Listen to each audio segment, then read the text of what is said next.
Okay, we're going to shift gears a little bit and talk about estate planning.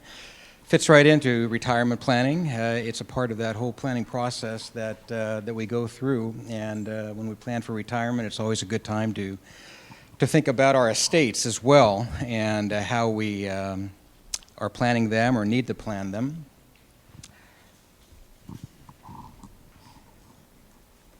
We're going to look at it kind of like an old movie, the good and the bad and the ugly of estate planning. A good plan is one that is legally valid and reflects your current wishes. So if you were to die today, everything would be just as you wanted. A bad plan is one that may not be legal, is maybe very old and out of date, it's confusing, or it doesn't reflect your current circumstances or wishes. So there could be some real problems if you have an old plan. An ugly plan is simply one that doesn't exist because when you don't have any kind of an estate plan of your own, the state of Washington has one for you. And so they will determine how the estate will be settled, who will receive what, and it's usually never a very good solution for most people. Well, instead of going through a litany of legal terms and definitions about estate planning, we're going to take a little quiz.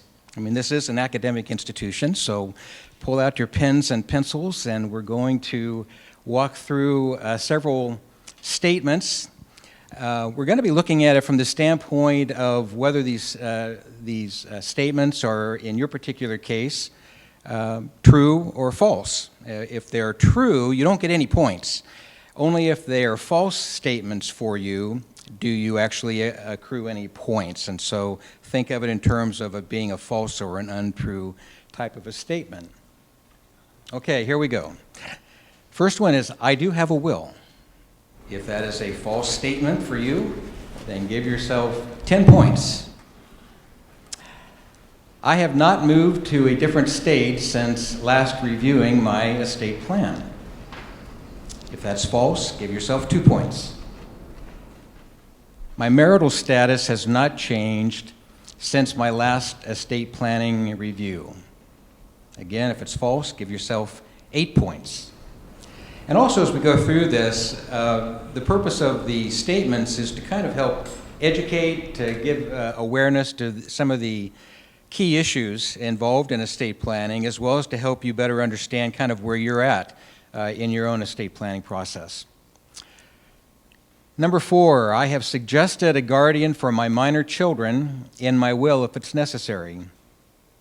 If that's not true, then give yourself 5 points. No children or grandchildren have been born since my plans were last reviewed. We were just talking about grandchildren at our table a little while ago, so I know that's an issue for many. If that statement is false, give yourself 5 points. I am certain my property will go to those I wish and in the amounts I desire. If that is not true, give yourself 5 points. My spouse and or children. Certain. Yes, huh? Could you define certain? In other words, is there a government implication in that? Well, if you're confident that the property will go, that's fine. If you're not so confident about that, that's when you may want to give yourself the 5 points. My spouse or children and or children would need no assistance in managing property that is left to them. If that is not true for you, then give yourself 4 points. No significant increases or decreases in wealth have occurred since my last estate planning review. Maybe one of you have won the lottery and we didn't know about it. If that's not true for you, then give yourself 4 points. I have not given away or sold property left to others in my will. A lot of people have property that they plan to give to somebody in the will. It says it right there. Unfortunately, they don't have it when they die, so it's not going to go to anybody. So if that's not a true statement for you, give yourself 4 points. Number 10, special friends have been provided for in my will. If that's not true, then give yourself 3 points. That would include pets. Sorry? Including pets and special friends. Yeah. Pets can certainly fit into that category. There's a lot of estate planning that is done that is for the benefit of pets, that's for sure. All right, number 11, adequate provisions have been made for transferring business interests that I own. If you have a business interest and that's not an accurate statement, then give yourself 6 points. I do not wish to provide anyone with temporary help, such as education of children or grandchildren, financial aid to an elderly parent, and so forth. So if that's not a true statement, then you need to give yourself 4 points. I'm satisfied with the charitable gifts that are included in my planning. If that's not true, give yourself 4 points. I am aware of the amount that I may leave to others tax-free. There's been a lot of changes in the estate tax and gift tax laws in the last couple of years, and so if you're aware of that, that's great. If you're not aware of it, then give yourself 5 points.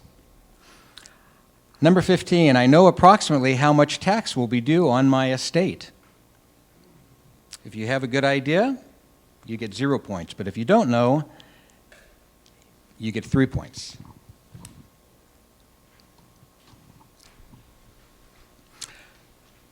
Number 16, my estate plan specifies which beneficiaries should be responsible for paying taxes. Well, if that's not true, then give yourself 5 points. Number 17, I am confident the life insurance I have is adequate for the support of loved ones, the payment of taxes if applicable, and other estate settlement expenses. Well, Gary just spoke about life insurance, and if you're confident that you've got enough, you don't get any points. But if you're not too confident about that, then give yourself 3 points. Number 18, I know my will may not determine the beneficiaries of my life insurance and retirement plans. If you're not sure about that, then give yourself 3 points. Number 19, the person I have chosen to handle my estate settlement is still willing and able to serve. Are you sure about that? If you are, you're okay. But if you're not, give yourself 2 points. Number 20, my assets are jointly owned where that is most appropriate. If that's not true for you, then give yourself 4 points. All right. Number 21, my loved ones are aware of my wishes regarding extraordinary medical measures. Are they aware of that? If they are, that's great. But if they're not aware of that, give yourself 6 points. Number 22, I am aware that my spouse will not receive all of my property unless that is provided for in my will or other plans. Very important point. If you're aware that that would happen, you don't get points. But if you're not aware of that, give yourself 8 points. My financial records are up to date and accessible. If you're not sure, or if that's not true, give yourself 3 points. Number 24, I have discussed my estate planning intentions with those that are close to me. If that's not true, give yourself 3 points. And the last one is, my loved ones know who has assisted me in my estate planning. If they do, that's great. If not, then give yourself 2 points. Okay. Well, now's the time to add up all your points and see what your score looks like.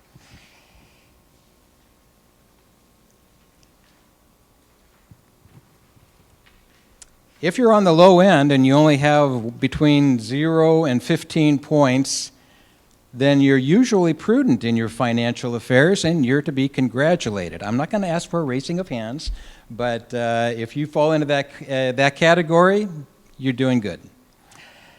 If you have between 16 and 30 points, you're above average as a manager of personal finances and estate planning.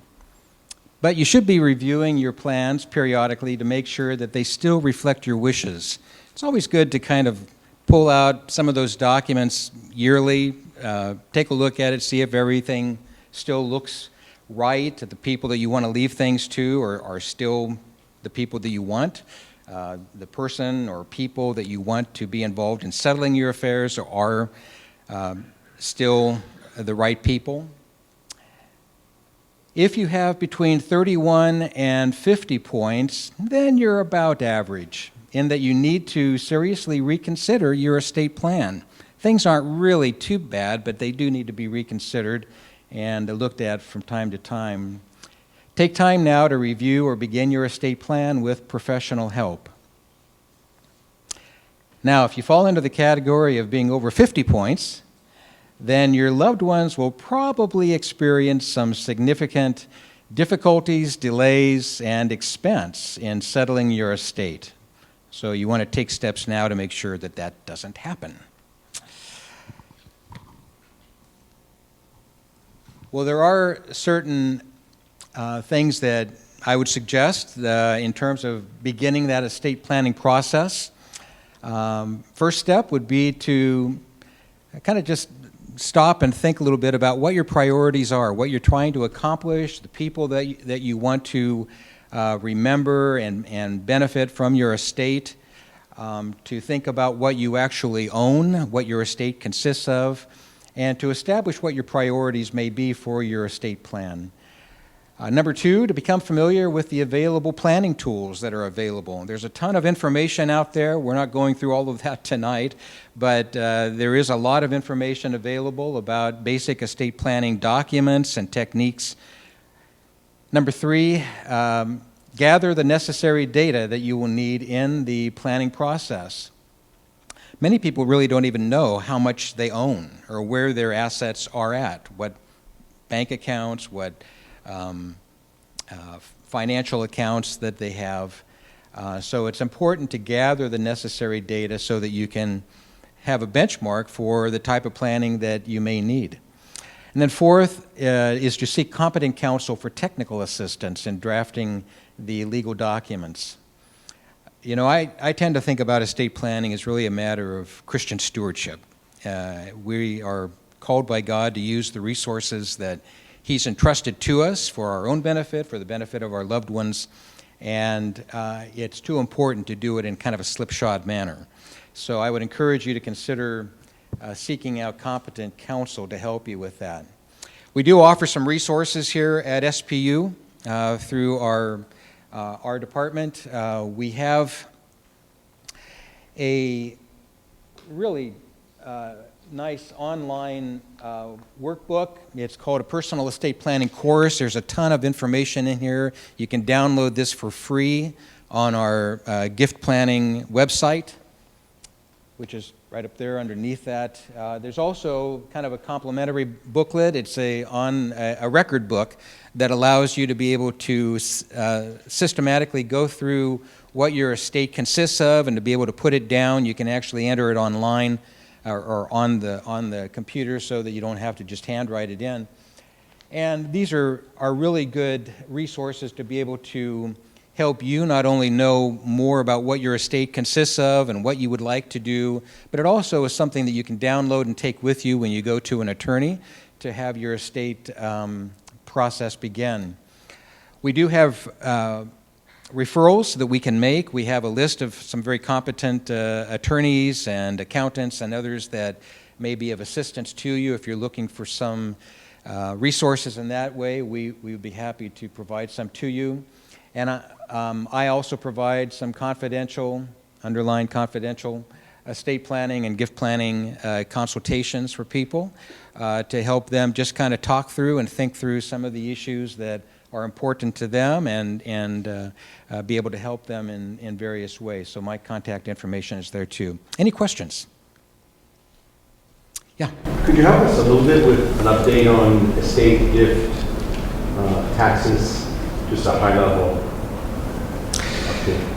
Well, in this year, 2014, I'll answer that in two ways. One is kind of from a gift tax standpoint, and the other is more from an estate tax standpoint. From a gift tax standpoint, we're all entitled to be able to leave tax-free a certain amount of money to individuals each year. It's been indexed upwards in $1,000 increments. This year it's $14,000. Kind of easy to remember. 2014, it's $14,000. You can do that for as many individuals as you want. $14,000 each year to as many people as you want. If you're married, spouses can team up together and actually give $28,000 per year to another individual. It doesn't have to be a family member. It could be anybody. That's tax-free. If you give more than that to somebody, then it's going to be taxable, but you really don't have to pay the tax because then it goes into the federal tax law that allows you to basically utilize a credit that is available to you. From an estate tax standpoint, that has also gone up to where right now, from a federal standpoint, you can leave a non-taxable estate of $5,340,000 as an individual to family members, to other people. There's no estate tax on that. Anything beyond that is taxed at 40%. Husband and wives can double up on the amount that they are able to leave in that regard as well. However, the one thing that many people, there's not many states around the country that still have an inheritance tax.